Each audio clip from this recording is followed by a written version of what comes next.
Montreal Canadiens forward Phillip Danault may not be the most offensively dynamic forward. He continues to prove his worth to the organization in many ways, though, most recently as its best option at center. Canadiens over Rangers. Danault is hardly a savior. In other words, in spite of his recent 4-point performance that almost single-handedly spared this incarnation of the team another embarrassment. He scored 2 markers, including the game-winning goal against on Saturday to prevent the Habs from dropping a second early-season contest to the Rangers, who are just slightly less worse off than the stillest-place Canadiens. Phillip Danault, Amy Irvin. The hockey writers, that was seemingly in spite of the Habs' best efforts to let this one slip away too, after giving up a 2-goal third-period lead, before Danault broke the tie. It would seem nothing is safe for this team, maybe not even the number 1 center spot, which has almost unanimously been declared as Jonathan Drouin's to start the season. Danault's latest performance may give head coach Claude Julien second thoughts over the matter, though. His 7 points trailed Drouin's by just 1 for the team lead, while his 3 goals put him in a 6-way tie for first place. Danault exceeding expectations. That last fact may not be that impressive 11 games into the season, putting all 6 players on pace for just over 20 goals apiece. On the positive side, it would put the likes of 3 of those players, Brendan Gallagher, Paul Byron and Shea Weber, at or around what they were expected to score heading into this disaster of a season. It meanwhile puts Danault on pace for a healthy new career high. Obviously, 1 game does not make a season, and, without Danault's 4-point performance, he'd be underperforming with most of the rest of the team. The thing is, it hasn't been 1 game. It's been more than a half season. Ever since Alex Galchenyuk went down with a knee injury last December, the number 1 role had essentially been his. Montreal Canadiens forward Jonathan Drouin. Eric Boltus said Today Sports it was only after general manager Mark Bergevin traded for Jonathan Drouin and publicly declared Galchenyuk unfit to play center that Danault lost his grip on the position. Heading into the season, it was clear that Drouin was Bergevin's guy, but, in a way, Danault was his guy first. Bergevin makes a good move, and one of his best moves as Habs GM. Bergevin sent Dale Weiss and Tomas Fleischmann to the Chicago Blackhawks for a second-round pick and Danault in early 2016, effectively ripping them off in the process. At the time, the Canadiens had been bracing for a non-playoff finish, while the Blackhawks were looking for extra depth to ensure a long playoff run. So, it made sense for Bergevin to give up the 2 pending unrestricted free agents.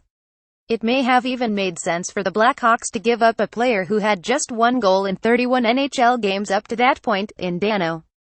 Considering Danault had just turned 23 and was a former first-round pick with defensive acumen to spare, maybe not.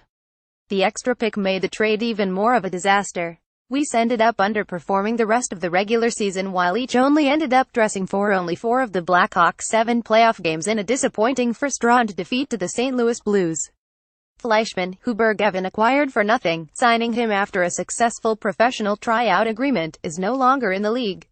All factors taken into consideration, the deal is perhaps Bergevin's largest stroke of genius.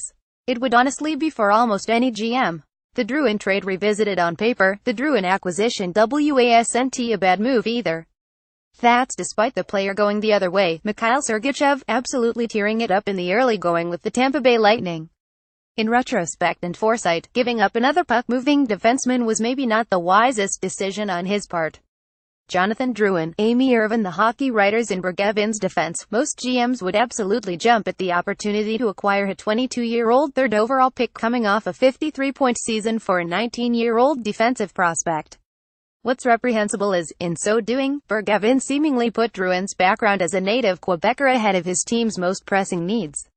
They needed a number 2 left-handed defenseman and still do, especially for the future as Weber gets older. They didn't need another winger. So, logically, Drouin was ordained as the team's new number 1 center ahead of Galchenyuk, despite lacking professional experience at the position and possessing the same poor defensive reputation. Bergevin and company essentially billed Drouin as being capable of filling one huge hole, presumably to help soften the blow of losing a blue-chip prospect who was projected to fill the larger hole. Losing Andrei Markov only exacerbated the situation. The team's in dire strait defensively and offensively as a result. Danault, the forgotten man up to this point, between Galchenyuk and Drouin, Danault has been the forgotten man. You have to wonder why, though. He's from Quebec too. His defensive play is far and away whatever Drouin could ever bring to the table, plus forcing Drouin to play center might only force him to sacrifice some of his offensive prowess in order to focus on his play in the defensive zone. You don't have that problem with Danault. Philip Danault, Geneva News Today Sports. Granted, Drouin's offensive skill is far and away whatever Danault brings to the table, in sharp contrast. However, that's not really what the team needs from its top center. It's a nice to have, sure. What should be the top priority is an ability to get the team's other top offensive players going. While Drouin is a legitimate playmaking talent, it's Danault who seems to have superior chemistry with Max Pacioretty, who has led the team in scoring in each of the last 6 seasons. In fact, he lined up beside Pacioretty last night, technically already making him the number 1 center. In spite of his allegedly poor defense, Galchenyuk also showed chemistry between Pacioretty and Alexander Radulov over the first quarter of last season. In spite of his indisputably worse defense, David Desharnais showed it, especially earlier in his career. Drouin just hasn't, at least not to the same degree. It may come with time, but the Habs don't have the luxury of time.